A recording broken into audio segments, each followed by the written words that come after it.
Hi, this is Brendan Murphy here, and welcome to the Please Do Something podcast. I'm a singer and a songwriter who will be talking to inspiring creative people about how and why they do what they do and some of the lessons they've learned along the way. Thanks for listening.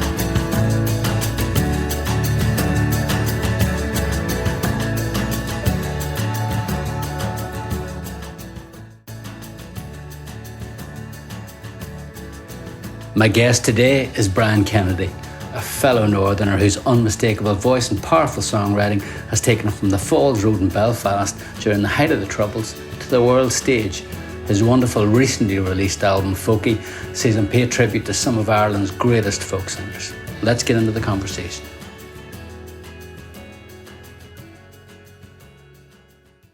Do you remember calling me up on Old Cafell Road in 1993 when we'd lost our first record deal? I think I remember hearing that you were basically going to call it a day, and you thought, no, we're going to split up, we're not going to make any records. And I was so horrified by this idea. And I just thought, Enda Walsh, I need that man's number. I need to ring him up and just give out to him, basically. Yeah. Is that the moment you're talking about? You rang me. Yeah, I know. But you must have got my number off Enda. I think I got it off Enda. Yeah, but we didn't know each other really. Not at all. But I felt, in the way that records do, I was so connected to the records that you'd made. Yeah. Because there are so few and far between people from the part of the island that we're kind of from. Yeah. That when anybody released a record, be it Gregory Gray back in the day. Yeah. Or people like that, Perfect Crime. You just kind of, I mean, for the longest time, I didn't even know Van Morrison was from Belfast. I didn't know that. Yeah. Because he had this Americanism about him. And also the idea that somebody's a global concern certainly doesn't fit with how Belfast felt at the time. But when I heard about the four of us, and then got the records, obviously, and I was living in London, and I was thinking, oh God, these are great records. And my thing about singers is I love phrasing. I love people who are interesting with their phrasing, which is what I love about your singing in particular.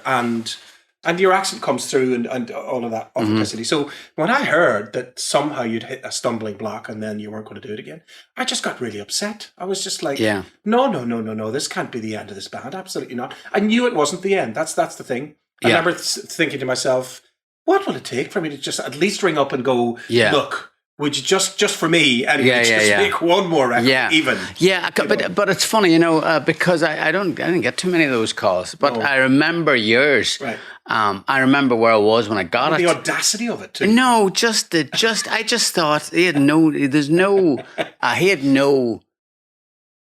need to do that. Well, I did though, because there was something really special about to stop operating. Right. Okay. And I just thought, well, for what it's worth, I'll throw in my €2 and say, listen, are you sure about that? Because oftentimes I tried to be in a band with my late brother, as you know, and all of that. And it just was not something I could do for millions of reasons. Yeah. And yet I was then also really intrigued that you were in a band with your brothers. Yeah. And when it worked, it really worked. And there was part of my thing kind of going, well, how do they make that happen? Because we just couldn't make it happen at all. Yeah. And then we never recovered from it and all of that. Whereas you, to this day, get on stage with your brother. I mean, famously, we were talking about, say, Hue and Cry. Famously, that's a very explosive situation between the brothers. Oh, yeah. And then, of course, the most famous example being Oasis and all of that thing. And they've never recovered from that either. No. So it's a very rare thing for a family to be able to make music together and be at their most vulnerable with each other, I would say, in studio especially, and to find a way to do it. So I was intrigued by that too. Well, that's interesting, I mean, my knowledge of you was I had... when did you first hear about me? I had heard about you, I think it was from Peter, our drummer. I had heard about you back in the sort of like... one of my favourite people. He's so funny. He is very funny. And what a drummer. Exactly. I remember the first time I saw you in real life, and that was in the factory. Oh, yeah. They were making, I think they were filming something, and they were filming us, or they were filming, I'm not 100% sure where they're filming a number of artists that were coming out at the time, and we were one and you were another one. There was a glut suddenly, wasn't there? I mean, it seems to come in waves where there's suddenly loads of bands, or there's loads of male artists, or there's suddenly loads of female artists going on and all that. So it's interesting, that wave that it comes in. And also, disturbingly, a lot of those fellas all sound the same to me. Like, and I don't mean this in a rude way at all, because I'm a big fan of Liam and Wayne Lee. Then there was the Black Velvet Band, and there was all these people who kind of sounded like each other. And that happens again now, let's say with the Coronas and Picture This, and there's all these kind of groups, again, so to sound like each other. Whereas we never had that. I never sounded like you didn't sound like me. No. And the most amazing thing of all, any Irish band with an electric guitar and an echo pedal, I mean, you were kind of fucked from the beginning, because you're just going to sound like U2. I know. If you're lucky. Don't go there. No, if you're lucky. Yeah. Because, I mean, to sound like U2 is, first of all, it's quite an amazing achievement, because he's so, he's such an incredibly gifted guitar player. Yeah. And then what a frontman in that fella, Bono. Well, I mean, all four of them. I mean, you know what I mean? You just don't want to go there. But, sure. But as you say, I think the problem was, or not the problem, but in the South, you sort of like the Stunning and or not the Stunning, but well, any of those acts. Yeah. I think that you two were so all encompassing, and then you also had the Water Boys around that time. That Irish scene was. Whereas when you were in the North, your sort of party was going, what are they getting so excited about down there? Yeah. Because there was a whole rake of bands, but you were listening to the Top of the Pops. I kind of missed that. I just missed punk. Yeah. Which was the wave that I remember just being so distracted by anybody walking around with blue and orange hair in the Falls Road. Can you imagine? Yeah. And into the town and all of that stuff. And glue sniffers openly doing glue around all of that place. Yeah. And then the music that came with it. And so I just missed that wave because I was just too young. But then the wave that I caught was Boy George, was Spandard Ballet, was that kind of new. Were you in London then? No, I didn't move to London till 85. So that kind of had peaked a wee bit, but I'm saying that even on the Falls Road, people like Boy George. I'll never forget the day that I saw him with Culture Club on the TV. I didn't for a moment think it was anything other than a boy. I knew straight away. Yeah. But everybody else was like, "Is it a boy? Is it a girl?" I'm like, "Well, are you blind? Of course it's a boy." Yeah. But what a great vocal! What a great singer! Yeah. And little did I know that I'd end up becoming friendly with him and recording with him all those years later. But certainly for me, London was the destination, because first of all, it was an hour away. Mm-hmm. And the message was that, and especially any of our old relatives, aunties and uncles who went to London, you prospered. Things went well. And so that was the kind of underlying message, especially if you were in a band, because we'd done BBC Northern Ireland. There's hilarious footage of me with blonde hair, 17 years old, trying to do something, with my brother's band and all that. 7:10 they were beginning, and then they morphed into Energy Orchard, of course. So, and I never thought of myself as a solo artist at all. Uh-huh. But then I remember meeting the Adventures. Yeah. They were home and they'd just been on the TV, and I met them out and about. Yeah. And it was like, how did you do that? I remember saying that to Pat. How did you do that? How did you come from here and sign a record deal in London and then be on the TV? Like, how do you do that? And so he very kindly sort of tried to, probably looking at me going, "Who's this Egypt?" 17-year-old Egypt. Yeah. And the next summer I moved to London, and that was the start of my journey. And I met Simon Fuller because of them, and and all of that. And so actually, my eyes were on the prize very early, and I was naive enough and brave enough and smart enough and dumb enough to connect with the right people. I mean, I remember we saw Malcolm McLaren in the street at the top of Tottenham Court Road, and they were like, "Oh, there's Malcolm McLaren." And I walked over to him and introduced myself. I was like, "Hello, are you Malcolm McLaren?" And he was looking at me going, "Who the fuck is this?" Yeah. And I was like, "Listen, I'm a singer in a band in London, and we've just moved here, and how do we get a record deal?" I must have said something straight out like that. And immediately he told me about Mother Records and about U2's label and la la la. Wow, he did Immediately, he said to me, "Oh, Bono's got a label, and you should send it to Fucknow Kelly and Mother Records and all that." Yeah, and that's what we did. And actually, ironically, weirdly enough, they wanted to kind of get interested in me and not the band. Wow, they liked my voice, but they didn't like the band. So who's that coming from? Fake now? That was coming from that camp. The message we got back. Our first manager was a fella called Mark Kelly. We fired him not long after going to London, but he had both his legs blown off in a bomb when he was 18, and he had all this kind of compensation money. And he decided that he would do his passion, which was get involved in music and manage a band. And that band happened to be my brother's band. Okay. Energy, 7:10. And as you know, they'd been on the tube. They'd done a few kind of interesting things, but nothing happened. Yeah. Because we had to get out of Belfast for anything to happen. And that's what started it all. And so I didn't seem to be very shy about just approaching people. Naivety, as you know, is a great thing. Absolutely. And mixed with the arrogance of youth. The arrogance of youth and yes, me just thinking, well, what's the fucking worst that can happen? He's just going to tell me to fuck off. And that's all right too. Well, how'd the Fuller thing happen then? That happened is interesting. So Pat Gribben and the Adventures lived on this street in Tottenham, and we squatted 2 doors down from them in this sweet council house. So you live in the high life over in London. Live in the high life. Exactly. And so that was July 11th, I'll give you context. July 11th, 85. July 13th was Live Aid. Okay. So 2 days later, Live Aid is happening. It's a blistering summer. There was a wee man called Ted in the middle who they were friendly with. So we could run a power cable through his garden as well into our garden. Managed to get a TV from somewhere, and we watched Live Aid in the garden in the blistering sunshine. Okay, wow. So then cut to a scene where the Adventures, they're kind of happening, they've got a major deal, there's all things going on. But in their downtime, they had a covers band called the Dead Handsomes. Even then? Even then. Okay. And so when they weren't touring with, say, Fleetwood Mac or something, they were just in the local bars doing their thing with their big band mates. And I sort of had established myself as, well, I'm the new singer with this band and all this stuff. So they invited us down. I got up and I sang Kiss by Prince because Tom Jones had just released a version of it. So I remember it. Again. Yeah. That's the context of that time. And Reach Out, I'll Be There, a wee bit of soul. I've been singing in gospel choirs a wee bit in Tottenham and in Harlesden and all that. I'm obviously paraphrasing here. And so then, unbeknownst to me, Simon Fuller, all the girls in the office all came along because, there's a load of Irish boys doing a load of gigs and sure you might be a snog or a boyfriend or whatever. In his office? No, and so for all from 19 Management, so all the girls from that office, because they were working with the Adventures, would come to this pub. Hang on, does Simon Fuller manage the Adventures? Oh, yeah. That's how I met them.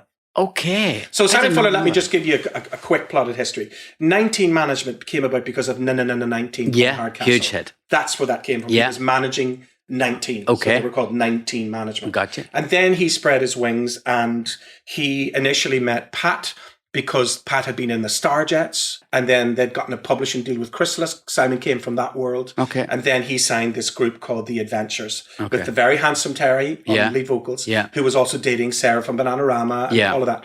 And so by the time I hit that scene, they were already signed, major label, first album coming out, and they were on tour with Tears for Fears. I first saw. And was Broken Land ahead at that point? Broken Land came with the next album. Okay. So they had a couple of singles that were sort of, that feeling where you're kind of in at 44. And They just can't get it over the hump. Can't get it over. Yeah. And then eventually they then re-signed, did another big deal. Simon was brilliant at redoing deals. He redid loads for me too. And so then they have The Sea of Love. I end up singing on that record for just harmonies, and I'm 19 years old when I meet Simon. Okay, the label. And so Pat and Eileen took a shine to me. They really were good to us and fed us, and we had literally nothing. I mean, coming from the Falls Road, who's really good to you? So Eileen and Pat from the Adventures. So Pat Gribben being the guitar player and the songwriter. Who's Eileen? Eileen is his wife who did the backing vocals. Okay, right. Very much like a Deacon Blue vibe. Yeah. Okay. Yeah. So they were just really good to us. Right. And I hadn't really settled into my gayness yet. I was still cooking. I didn't really know what I was. Didn't really want to think about it. HIV had suddenly entered the fray. Suddenly to be gay was a really terrifying thing. Were you not getting hit on by girls though? Oh, well, yeah, sometimes. Oh, well, how do you handle that? I did snog. I did have sex with women occasionally. Okay. And I did snog the odd woman here and there. And in fact, I did sort of enjoy it because I was, I don't know about you, but when you grow up where we grew up, when I look at photographs of myself then, I just think, Jesus, I looked all right. But I never felt that way. But you were sort of a sex symbol, really, too, not that came later. Well, a better man, right? That came later, exactly. Yeah. But I don't know about you, but I would get up on stage in the clothes I'd been wearing all day. When I first started doing gigs, sure, what did I know? Yeah. And then I'd start. I wouldn't do that, actually. Well, I wouldn't do that now. No. But certainly back in the day, we had no money. We had no clothes. The first job I ever had in London, I was a stripper. I was a strippogram. Okay. For hilarious. I did not know that. Well, there you go. This is a way exclusive for you. Yeah, wow. So I go to this place in Putney to audition. For the strip, like in a Magic Mike sort of way? A kissogram, exactly. Oh, a kissogram, not a strippogram. Well, you strip. Okay. You take your clothes off. Gotcha. Let's call it what it is. Okay. And so I had to go and audition for these two baldy muscle lads in Putney. And who do you think they were? Not the two guys out of EastEnders. Right, said Fred. It was right, said Fred. I'm thinking the two guys out of EastEnders. Well, you're not far off. What do you mean it was? It was them. Why? Well, they owned a company called Giggles. I'll never forget it. And they just thought, all right, take your clothes off, blah, blah, blah. Wow, okay. And it was in the days when you had to have a landline. Nobody had a mobile phone. They didn't exist. And so the squat that we were in at the time had a phone connected. Yeah. So I stripped Kissogram briefly. And in fact, the first time I did it, BAP and everybody all came to... BAP came to... Yeah, with the band, because they're thinking, oh, it's going to get his shit beaten out of him. Totally. In some bar in Tufnell Park or somewhere, Bethnal Green. And it was a hen night, and I had to come in. I was dressed as a crazy caveman. In other words, just a leopard skin pants and a little thing. But a big club that I had to stick between my legs and chase the bride to be around. Right. Get her to put the company T-shirt on. Yeah. Job done. I get cash in hand and it's all good. So that's when I first started doing that. And it didn't last very long because then we moved out of that squat and we didn't have a phone for another year and all that. But that was the adventure of Simon Fuller prequel. Was Simon, did money come with Simon Fuller for you? Well, here's the thing about Simon Fuller, I will tell you that also people don't know. Simon was the guarantor for my first ever mortgage in London. Wow. I had no credit history. I had no money. Yeah. Suddenly, after a bit of fancy footwork with Simon, he basically rang me one day and said, I never forget it. He said to me, I've heard too much about you to ignore that phrase. And I said, I thought it was somebody winding me up. So I hung up on him. Yeah. By then I had moved away from the band. I was thinking about doing something on my own, but I hadn't officially left the band. Well, but where's he hearing this stuff? I've heard too much about you. What does he mean? Exactly. I think what he meant by that was that Pat Gribben saying this guy's great. Said, oh, this guy's really good. You should check him out. Yeah. So, we had started to demo on their equipment in their wee house in Tottenham. Okay. Anytime there was any downtime, they'd let us use it and, and all of that. So they were just really good to us. I don't know why. And so then Simon and I eventually did meet, and I brought my guitar in to his office in Battersea, where he still has an office, I think. And he said, have you got any songs? I'm like, yeah, I've got 2 songs that I've just wrote recently. And I played him them. And he was saying, oh, you haven't got a recording? I was going, a recording? No, of course not. Yeah. And he could see quite rightly that this is something in its infancy, number one, and couldn't be raw, really. Yeah. So then he did that classic thing where he closed over the door and just went, right, go on. So I played him 2 songs and he said, and again, I'll never forget it. He said to me, I'll prove to you that I should be your manager. That's what he said. Like he was trying to sell him. Whether he was doing that cleverly, like a kind of an opposite thing, I don't know. But again, you never forget these things when you're a kid. Yeah. And I was 19 years old. The 19 bus goes down to Near's office. 19 management. The 19 is part of the many addresses I've lived in my life. That number follows me around. Yeah, wow. And so then there we were, and within a few weeks he'd arranged for me to start demoing. I got a few support slots in Fiddler. Yeah. A publisher from Chrysalis happened to be there to see somebody else. What year is this? 88. Okay. 87, 88. Okay. 87, 88, that's right. And then to cut a long story short, as the hair got longer, the stories get shorter. And I ended up, the demos that we put together then, I wrote Captured with a fellow called Danny Mitchell, who'd written If I Was for Mid-Jure. Okay. That song. Yeah. And I started to collaborate with people because I wasn't a confident writer yet. And also the idea of a singer-songwriter, it didn't really exist in that moment. Yeah. It was bands. It was all bands. Yeah. It was all that. And an old singer-songwriter thing was a very old-fashioned idea. Uh-huh. And so Simon quite rightly was trying to get me to write with other people. Mm-hmm. And I wrote with all kinds of amazing people. Mm. And we ended up with a demo full of songs that we thought were really good. And on there was Captured and different songs like that. So fell into the lap of RCA. They loved it. And Mark Nevin from Fairground Attraction heard it. Now, I still don't have a deal at this point. I just have a publishing deal. That's it. And so therefore, I got offered the support slot for Fairground Attraction around the UK. Yeah. On I put a band together so quickly. Upright bass, I knew it was all going to be acoustic and all that. And they were riding high at the time, weren't they? They had sold 1 million albums. Yeah. Their first album was called The First of a Million Kisses. Yeah. And they sold 1 million copies. Yeah. They recouped on their deal off the first single. Yeah. I remember him telling me. Yeah. Wow. So they came to see me, Mark came in to see me in the Town and Country Club 2, plastered drunk. He doesn't even remember. He tells me that. And I got offered that tour. So, of course, we needed an advance. It cost me 10 grand to buy myself onto that tour. Okay. So RCA put up the money. I wasn't signed. Wow, okay. But this is the power of Simon Fuller. So he made all of that happen. But of course, Simon being Simon, he then got other people involved and started a bidding war. Okay. So suddenly, at the end of that tour, I have a massive bidding war. And I signed a really big record deal for the first record. Tim Freeze-Green came on board to produce it then. I had meetings with him and he came on tour with me. I went to see the studio with him and Mark Hollis, who just came along for the ride one day. Mark Hollis from Talk Talk. Wow. Well, see, because Tim Freeze-Green produced all those records for them. Yes. And then he produced my first record. Spirit of Eden, all that. All of that. He's playing piano. Is that why you picked? Did you pick him? I'd love to tell you, yeah, but no. It was a guy called Saul Galpern who was my first A&R. Do you know Saul? No. Saul discovered Suede. Okay. And then jumped ship, and the rest of that story is ongoing. So Saul's my A&R. Lisa Richards was the first ever female head of a record company at that point. Her and Simon got on brilliantly. Simon then was approached, because he was doing very well himself with other artists. He got approached by Annie Lennox, who was the rumor was she was going to make a solo record. Right. And all of that. But that was all in the ether. Yeah. So suddenly Simon had all this power that he wouldn't have before. Right. Wow. And in the middle of all of that, Tim Freeze-Green was decided that would be a great producer. He came on board. Stephen Lipton came later with A Better Man, but the first record was very much Tim Freeze-Green. He came on the road. He's a very serious man, but I then started listening. I knew some of their early records. Talk I'm talking about, but I didn't know. I mean, I'm now very familiar with all their records. And I think it was a really good match in the end because we literally, the only rule in the studio was that nothing could be plugged in apart from the mics. So everything had to be acoustic. So if, let's say we did a swash of chords underneath a verse of something, that had to be a recorder, an oboe and something else, a saxophone. Everything was played. Now, who came up with that idea? The two of us did. I mean, he...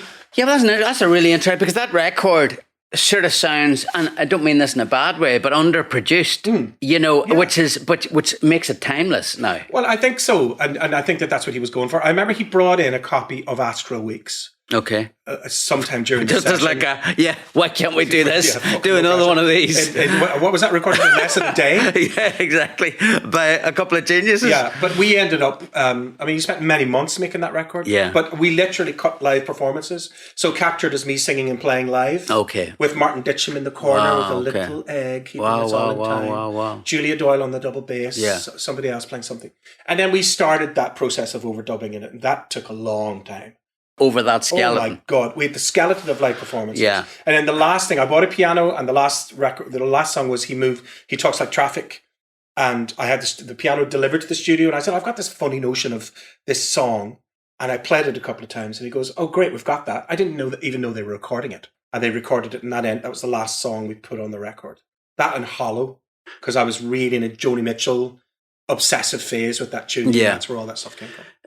I'm going to move on to, I know there's a bit of a jump, but Better Man. I know I could talk not too much of a jump. Yeah, because and part of the reason I'm going to do that is that's a very different sounding record. That's a big sounding record. That was the production on that, the glossy. Yeah, I mean, it sounded like it was designed. I thought we were going to make a folk record because I had this massive deal. It had worked a bit here, but it hadn't really worked. Yeah. And we spent ever so much money on the videos and all kinds of things. And then I made a record very quickly with Mark Nevin, Sweet Mouth, and we did all that. And then suddenly I found myself without a deal. So I ended up, cutting off all my hair, as I sometimes do, jumped on an airplane. I'd read a book called by John Kennedy Toole, set in New Orleans, called The Neon Bible. Mark Nevin had put me onto it. And so I took the Amtrak train, clockwise from there all the way around. And my plan was to end up in New York, which was going to take about a month and a half by the train timetable. And on that trip, things like I ended up singing with Jeff Buckley in Chennai in New York. And the only reason I knew about him was because of his dad, Tim Buckley. Yeah. Jeff hadn't made a record yet. Yeah. And I'd heard Pokey wee spot. We were on it. Was Sinead O'Connor hanging around then? I heard she had been there. Yeah. Doing the dishes and all of that. Yeah. And that guy Shane who was running he was always in it. I mean, it was his place really, wasn't it? It was. But it was so just a wee, I don't want to get caught up in the, but, but Jeff Buckley, I sort of am interested because it was in a really dodgy part in New York as well, from what I remember. St. Mark's Place, East Village, Was Jeff Buckley at that stage, he was singing in Chennai, but he hadn't made Grace yet, none of that happening. Well, no, I'll tell you what happened there. So my friend, I was a bit of an art fan, like I still am, and Matisse was doing one of the first ever really full exhibitions of his work at the Museum of Modern Art. And, as pretentious as I love to be, I thought, well, I have to go and see that, darling. And I had a number, I knew Colm Tobin a little bit in Dublin, the writer. And he had a friend called Catherine Owens in New York, who's a Dublin girl. Yeah, does all the U2 stuff. She creates all the U2 art for the screens and so on. And so I called her up and I said, look, I'm in town. I'm a singer from Belfast. I'd only made one record. Yeah. And all that. And it hadn't done particularly well. And I was a bit like, I've got to do with myself now. Mm-hmm. And so we met up. We got on brilliantly. And again, because I wasn't gay, it had the temperature of, is this going to be romantic? What is this? We'd be meeting on it's 5 o'clock in the morning with bagels and hot coffee and get into the queue for a moment. And, David Bowie was in the queue at one point. And I said hello to him. It was so funny. So me and her struck up this great relationship. And she said, look, there's a thing in St. Mark's Place. Do you know a singer called Tim Buckley? And I went, of course I do. I was compared to him a lot in England. And she said, look, his son is just starting out and he's playing tonight. So we went down. And Shane, I was thinking he's not going to know who I am. And I was going, look, and he goes, I know exactly who you are. Yeah. We have your album. I'm like, oh, do you? So Jeff comes on and he has an old black guy with him with twigs and black bin liners. And the phone. Has he got the phone in the pocket? Tree Man. Yeah. Right. Tree Man. Yeah. We've got photographs. Oh, well, there you go. Yeah. So you know exactly what I'm talking about. So Tree Man was there and Jeff's starting to do like the way young lovers do. It ended up on a Live from Sinead's record that I have of his. So the first time I'd heard somebody else doing a Van song. And then a wee bit of his own stuff and all that. And then, it's a tiny place. It was, it was a wonderful. And then afterwards he came off stage and he was really friendly. We had a good old chat around the piano and I was playing a bit of Sam Cooke's You Send Me in 3/4 time because I'd learned that from Fairground Attraction because that was a thing that we did together. And so he was kind of intrigued by that and he was talking about, he was about to make Grace, that record. He was about to go in and do it. So he had a deal and everything? It was all nearly happening. Okay. It was all nearly signed and everything. And he had a lovely girlfriend. And she said, oh, why don't you get Brian to come in and sing on the record? And I said, that's a great idea. Let's do that. I was going back to Ireland 2 days later. Okay. I mean, I had to go back. I had life back in London. Yeah. And so we had a great chat and all of the rest of that. And then the next thing I ever know about any of that is obviously he releases Grace and all those things happen. But I remember being at a festival in England and Ron Sexsmith wanted to meet Van. I was with Van at the time. Mm-hmm. And he came up and he said to me, hey man, have you heard about Jeff? I thought he was going to say his album's #1 or something. He goes, he died in the river in the Mississippi. And I'm like, what? Yeah. And I remember when you meet somebody like Jeff Buckley, you remember it very clearly. Mm-hmm. He was really, you knew you were listening to somebody special. Yeah. So that trip was very much like that. I took that train around and then I decided it was time to go home. I got home and there was a letter on the floor. Before I went on that trip, I sent Kate Bush my first album. Okay. Because that was a dream of mine to do that. Yeah. When I was on the Falls Road and my mate's older brother had a record collection, he had The Kick Inside. So that one of the songs that really... Which song? Arrested me was The Man with the Child in His Eyes. Just like, what? I couldn't hear that song enough. Yeah. So then I made a wee pact with myself. If I ever make a record, I'm just going to send it to her. Somehow I'm going to get it to her. Simon Fuller worked his magic and we found out she had an assistant called Hillary at the time. And so I sent her the first album. Here's my album. Blah, blah, blah. You're going to like this story. Okay. And so I came back then from having been in America for a couple of months, big pile of mail on the floor. Yeah. And one card that just said Brian Wennedy. Right? I'd like a very definite W. Yeah. I was like, that's hilarious. And I kind of threw it to one side. Yeah. And later on, I then opened it next day or something. And it said, hey, thank you so much for sending me your album. Blah, blah, blah, blah, blah. If you ever fancy a cup of tea, give us a ring. And the landline number at the top right hand corner. From Wait Lush, it looked like. Yeah. W. I was like, hang on, Kennedy. Oh, that's from Kate Bush. I couldn't believe it. Sent me this card, right? So a couple of days later, I finally got the courage to ring the number. Yeah.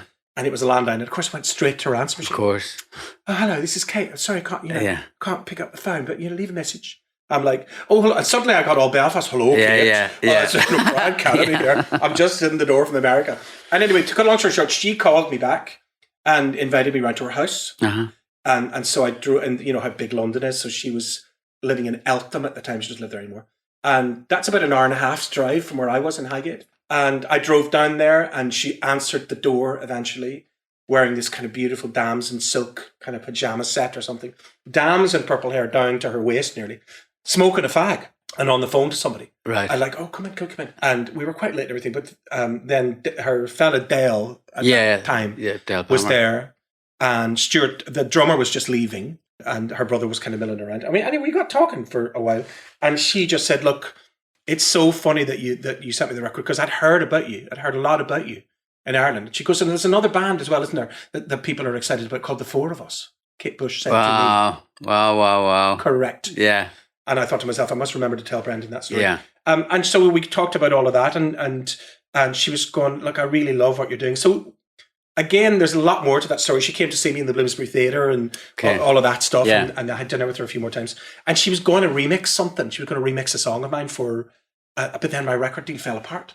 Which record? No, this is from the This is Great War of prior. Words. This is prior. This is way before Better Man. Oh, okay. So this is the Great War of Words. She's going to, I think, maybe remix Believe It or something. Wow. Okay. Anyway, Better Man happened because Simon is now managing Annie Lennox, and she's having a massive hit with her record. Yeah. Produced Diva. by Stephen Lipson. Yeah. Stephen Lipson produced Diva. Yeah. Okay. And so then the deal was struck that if I bought them with my record deal, if I bought Stephen the desk, this new desk he was doing, then that was the price to make my record, or something was you going bought on. it? Well, this was part of the deal. Okay. Something to do with the amount of money that they needed to do it. I mean, Better Man cost an absolute 10 fortunes to make. It sounds it though. Yeah. And he'd made obviously all those Trevor Horn records. Yeah. Flavor of the Rhythm, that's him playing the bass and all the records. So suddenly I'm thinking, I'd started to write songs. They were kind of acoustic in nature, as they are. And I really thought I'm going to make an acoustic record. And Simon was thinking, I mean, ultimately, you probably are more of a folk singer, really, than you are a soul singer. I'm certainly not a rocker. And all that. So Callum McCall and I are then a duo at this point. I'd started to become really friendly with Kirsty McCall. And then Callum, her brother, and Neil McCall. You're half-brothers, they are. Different, same dad, different mum. Okay. And so we'd started writing songs, and everybody was getting excited, and we've got A Better Man came around. That song was a different song entirely called More Than a Lifetime. Okay. That was sent to me, and Simon said to me, the words aren't very good, but the tune's really good. Okay. And he said, look, just as an exercise, were you ever in the Aquarium Studios in Harleston or that part of London? So downstairs, it's like you're looking into an aquarium, which is why it was called that. And then upstairs, the kitchen. So I had this song. It was like, I'm gonna love you more than a lifetime. So I was upstairs going, give me a reason I can believe. I completely changed the lyric. Okay. And it was written by Phil Pickett, who had written Do You Really Want to Hurt Me? and Karma Chameleon with George. And Yeah. And John Lind, actually, who's just died recently. You might have known that man, did you? No. He's a Nashville writer. Anyway, so I changed the lyric entirely. Okay. Thinking that was an exercise worth doing. Stephen Lipson was like, well, we're recording that. That sounds great. Yeah. Okay. So then suddenly we went from acoustic guitars and live vocal takes to, you just go home now and we'll get on with it. Hef Moraes being the most extraordinary engineer. So my record literally changed shape in front of my eyes. It was suddenly more programmed. It was suddenly more... Now, the great irony is, again, we could talk about this all night. I was up for the support slot now for Tina Turner, her UK tour. Okay. Right. So at this time, I am opening for Clannad, who are also on BMG. Yeah. Right? So I'm opening for them at the Royal Albert Hall. Tina's manager came, Timon told me. Yeah. Thought I was, love his voice, blah, blah, blah. He's just not rocky enough for Tina. Now, he's quite right. I'm not a rocker. No. Yeah. But Simon being Simon Fuller was like, no, I'm not having that. We need a kind of a more rockier song. And I was like, Simon, we've finished the album. But Callum McCall, to his credit, said, I have a song. I know a song that you should record. And it was a song by a group called World Party. Oh, I know the song. And I know the song album. was Put the Message in the Box, right? I didn't know the song at all. And in fact, I didn't like it. Okay. It was a country kind of thing. Yeah.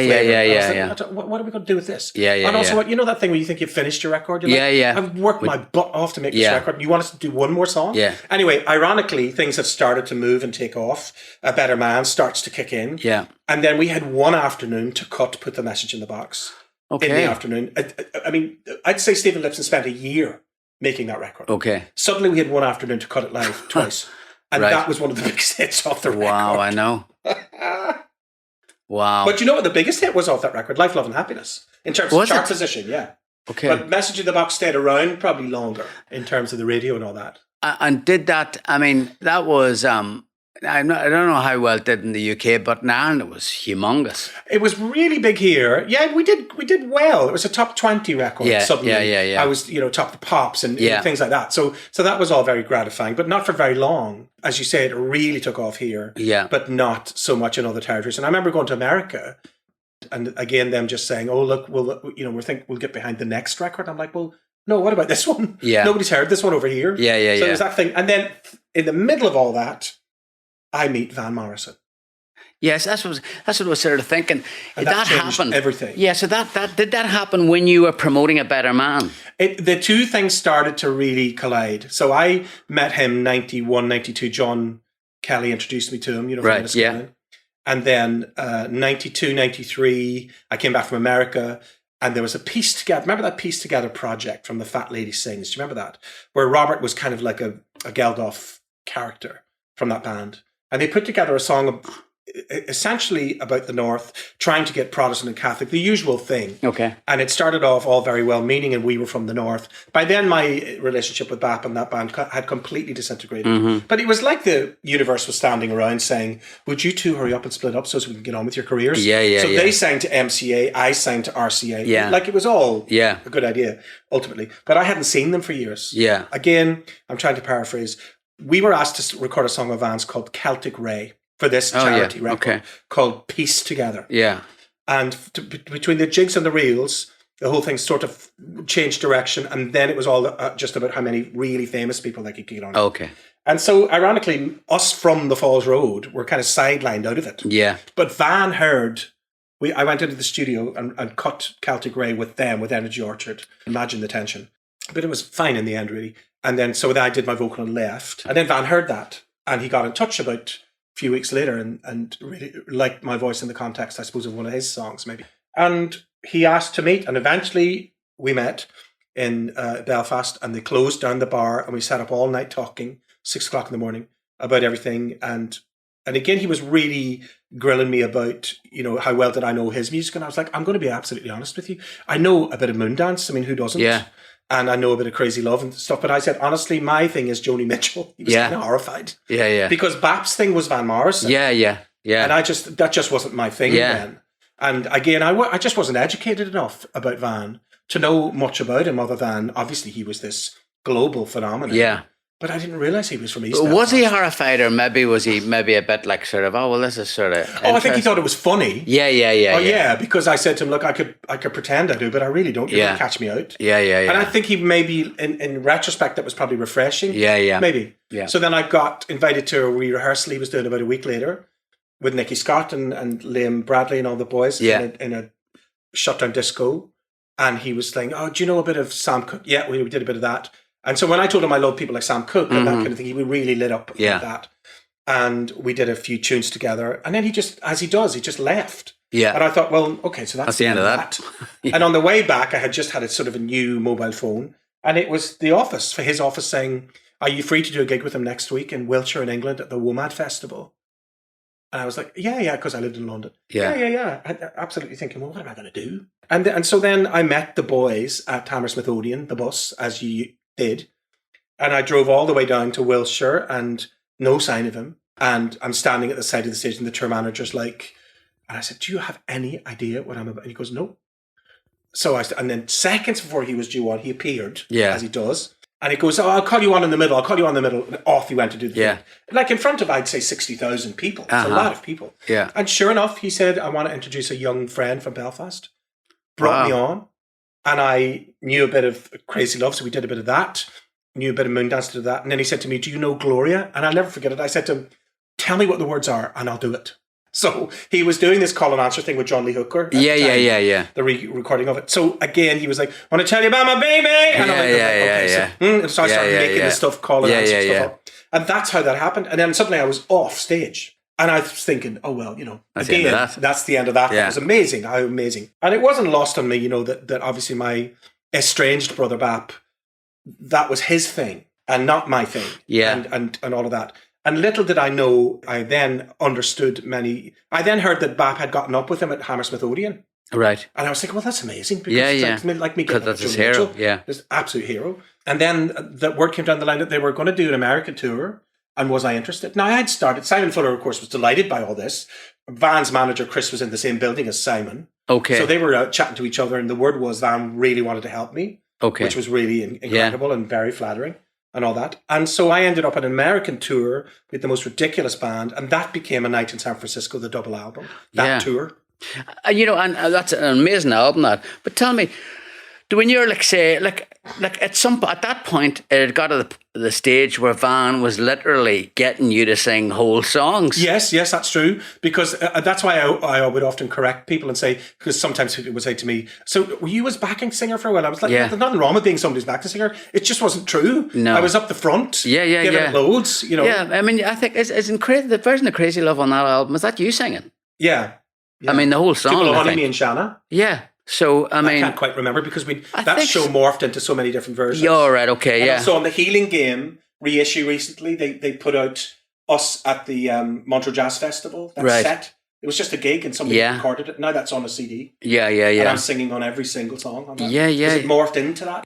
So, I mean, that must have been tough to try and, I mean, you've got your career, which is sort of flourishing. It's beginning to flourish. Yeah, and then I remember Geldof said, I was at something, singing at something, and Geldof said to me, why don't you just get on with your own career?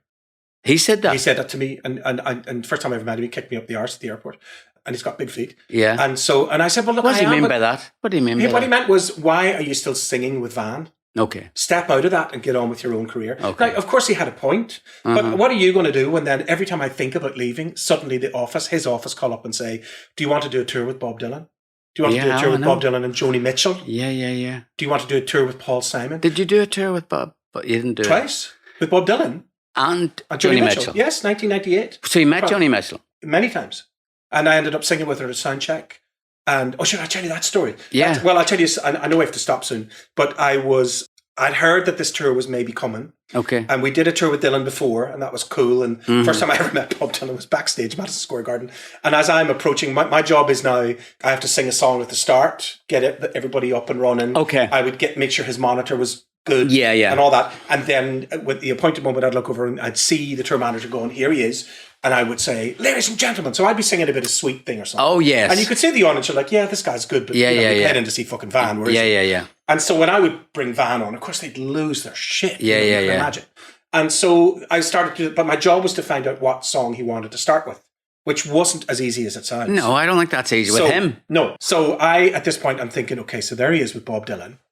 I have to, tour manager's like, go over and find out. Okay, fine. Because you get fined in America. Yeah. So as I get closer to Van Morrison and Bob Dylan, I hear Bob Dylan. Now, whether he's copped me or not, I don't know. He says, so Van, you know that guy that sings with you, the high voice? You're the guy with the high voice? Is he on this tour? Is he singing with you? And Van goes, oh yeah, Brian Kennedy. He says everything repetitively. Yeah.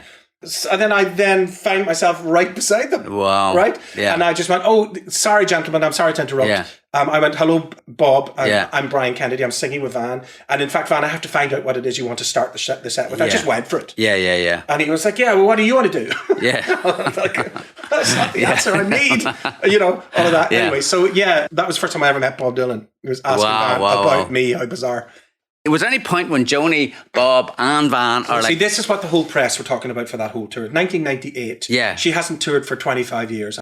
Van and, Van's never not toured. And Dylan's never not toured. Yeah. But this is the first time these titans are all together. And there's that tour that got Springsteen back on the road again. Right. He tells that story. Oh, does he? Yeah, he went to see. I saw him at the show. He came to the show. I saw him. Yeah, he said it was that show that made him go. The maddest one was I used to have to run on and off, as you know, when Van would need me. Yeah. Need me. And there was a guy beside me. He's kind of skinny guy. And he goes, oh, you got your work cut out for you, haven't you? And I was going, have I? Turned around, and who is it? Who? George Harrison. Brilliant. But I didn't know that. Yeah. But then some of the crew were Liverpudlian. Yeah. And they were getting his autograph and all that. They weren't really supposed to do that, of course. But he was so cool and lovely. He goes, he's like making you work really hard. Yeah. And it was so funny. So one night we are in the dressing room. Jack Nicholson is there. Right. And Easy Rider. What do you call that guy?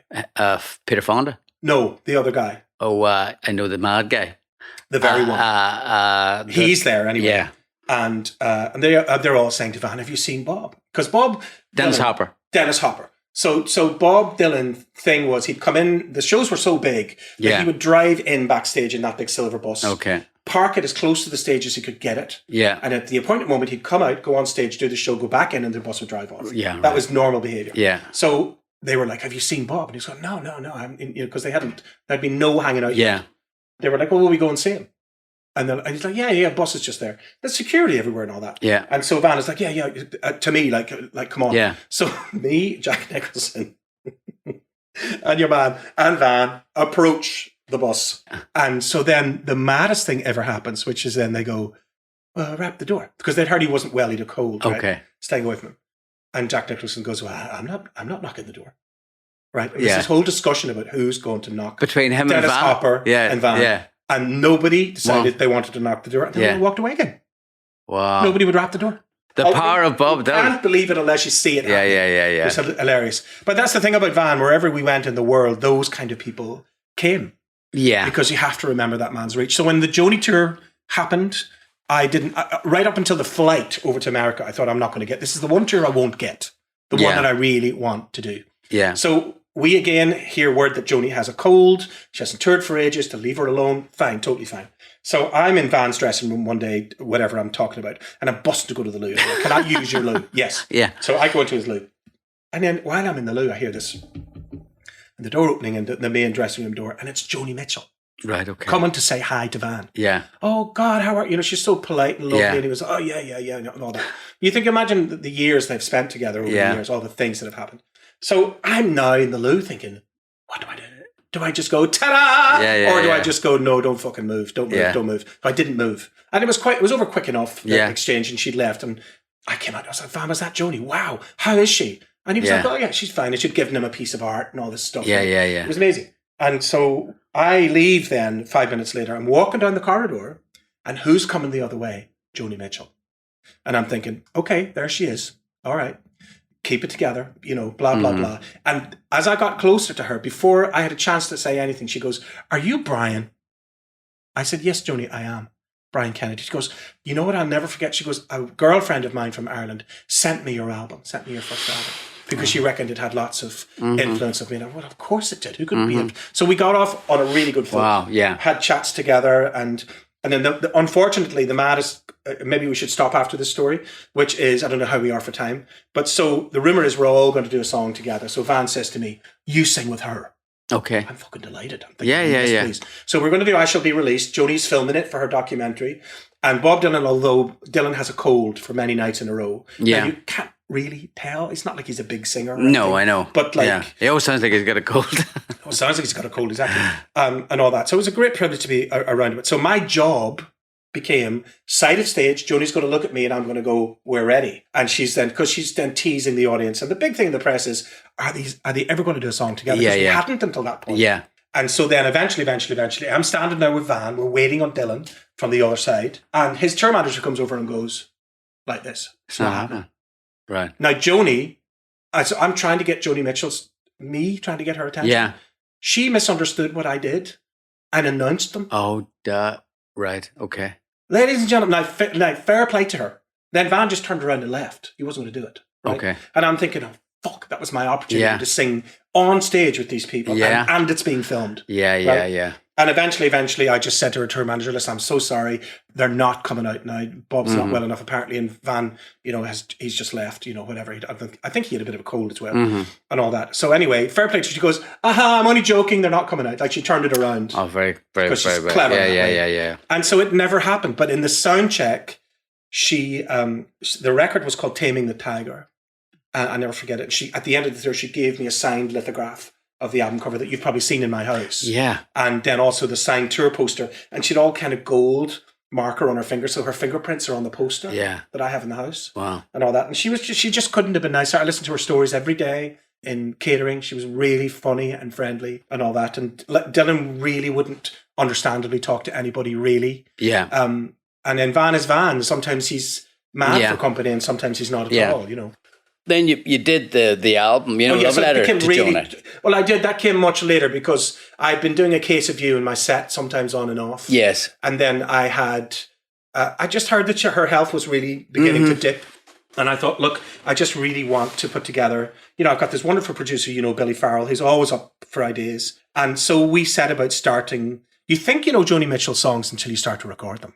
I mean, she's a very difficult woman to cover. Yeah. Melodically, very tricky to sing. From the guitar, I learned the guitar parts for Amelia that are very tricky to play and sing. And she would have done that on electric guitar, but on acoustic, it's even harder. Yeah. And so I just wanted to, in terms of my artistic journey, it was so important for me that one of the stepping stones is a Joni Mitchell stepping stone. Because without her, I wouldn't tune my guitar the way that I do. Yeah. I wouldn't approach songwriting in the way that I do. And I got the chance to tour with her. How many people can say that? I know. And so when I see that record of mine, it reminds me of all that time and everything. Yeah. So yeah.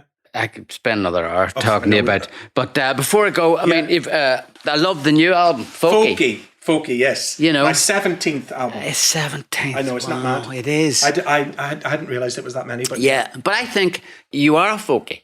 I mean, really, I think you are. Ultimately, I am. Yeah, I think that there is something in your voice that is sort of pure, as it's very Irish, and it really lends itself to traditional airs. And I mean, I can't deny it. You know, when we first started, and lockdown, if I can sum it up quickly, the other pandemic that I was aware of was one of loneliness. People talking about how disconnected they were from people and all of that.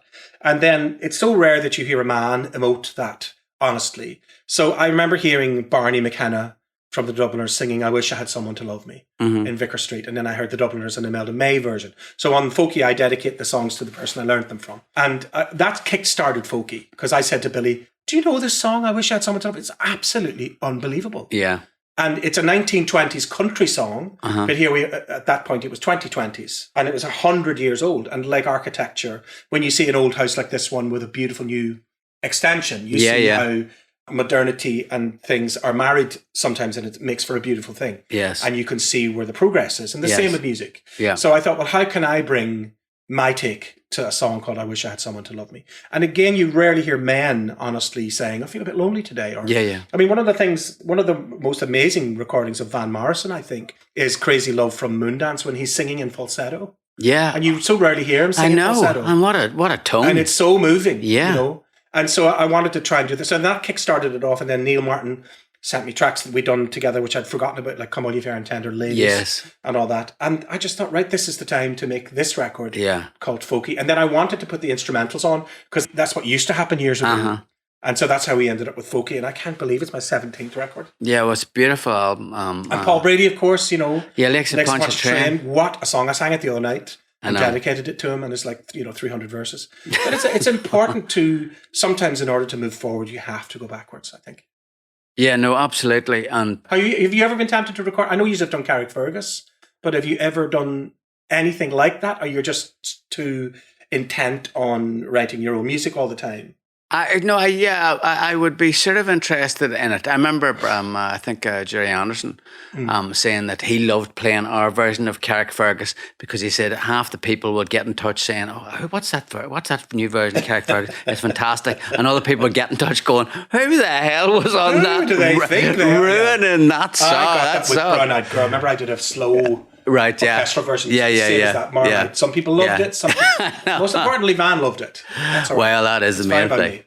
Well, it's a really, really, really, it's a haunting sort of... the songs are really haunting. Like John Condon. Absolutely. The most spectacular song I learned from Mary Dillon. I was unaware of that song. I was aware of it because of her. And again, Jerry Anderson had played it. Okay. Mary Dillon's version. Yeah. And I really just fell in love with it. And then I bought her album North, and then it's on there, a slightly different version. And in the middle, I narrate The Stolen Child. And that is actually a phone, if I can tell you, it's a phone message that I sent to Barry McGuigan. Because Danica McGuigan, who died of cancer 3 years ago, used to live in my house. I knew her since she was a wee kid. And when her first anniversary came, I didn't know what to do. I thought, well, what'll I do? Just to make sure they know I'm marking it and I'm thinking of them and her. And then I remembered The Stolen Child. And of course, not only in John Condon are songs about a 14-year-old boy who dies in war in Belgium. So war steals children as well, but also cancer does too. And I suddenly thought, that's what I do. So I sent them the fully narrated poem of The Stolen Child, William Butler Yeats. And then when we were doing John Condon, we needed something for the middle. And I suddenly thought, what about including just one part of it as a kind of somebody speaking from the grave, or indeed from the heavens, either or. And so that's how that marriage happened. It was just a moment in the studio that seemed, so Billy just literally recorded it off my iPhone. And that's what's on the record. Wow. It's a very powerful moment, I think.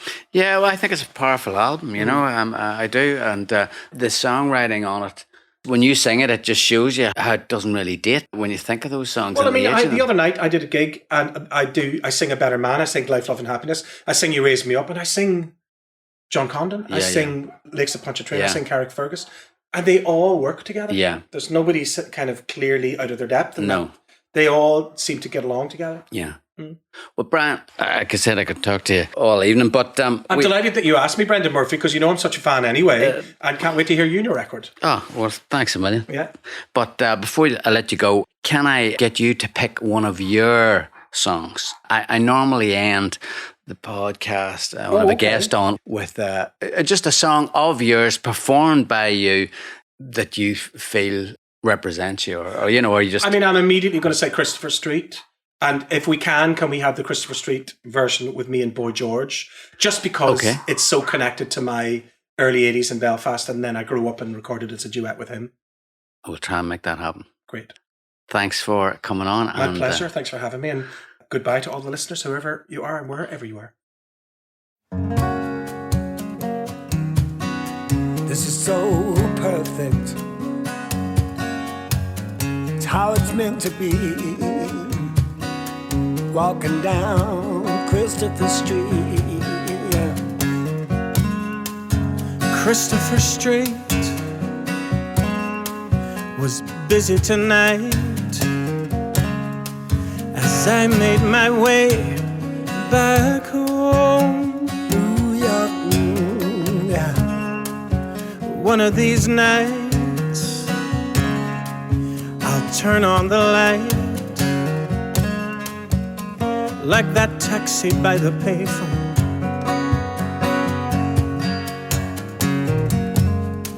Well, I've been here a week,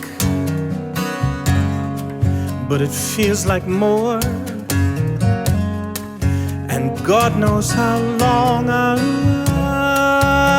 in the rain. I picked up the mail from the hallway floor, and I'm finally making peace with the past. New York City lovers. Now most of my friends in the sunshine are busy tonight. Oh, in the rain, yeah. Just getting their kids upstairs now. You know, taxi cab. How did our life, smoke coming up from the street, change so fast? That's how it's gotta be. You just never know what's up the road ahead. On Christopher Street, yeah. Do you? Oh, yeah. I hope we'll meet out on Christopher Street.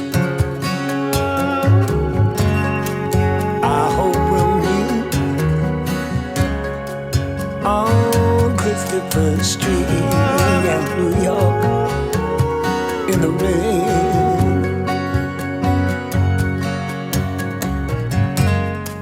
Down on Christopher Street, yeah. You know what those boys do down there? They look at you when you walk by, and they smile, promising you love. No. Down on Christopher Street, yeah. I hope we'll meet.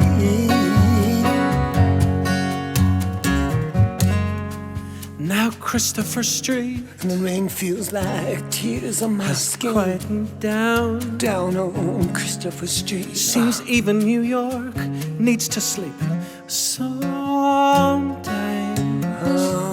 Listening to Joni now. But one of these nights, when I turn out the light on the radio, you're a taxi cab. Well, I'll find you waiting to love me. Where love's me, heart's broken.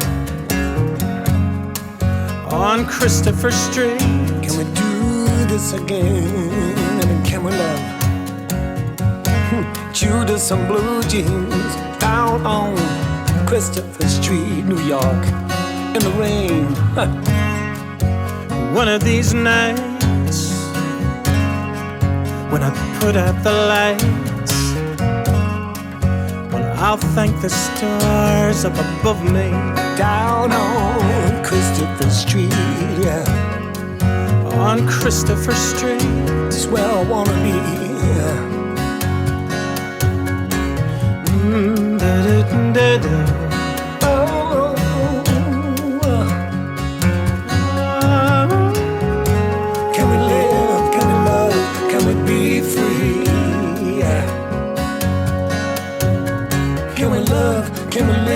can we be free? Yeah. New York City. Can we love? Can we live? Can we be free? Yeah. Down on Christopher Street.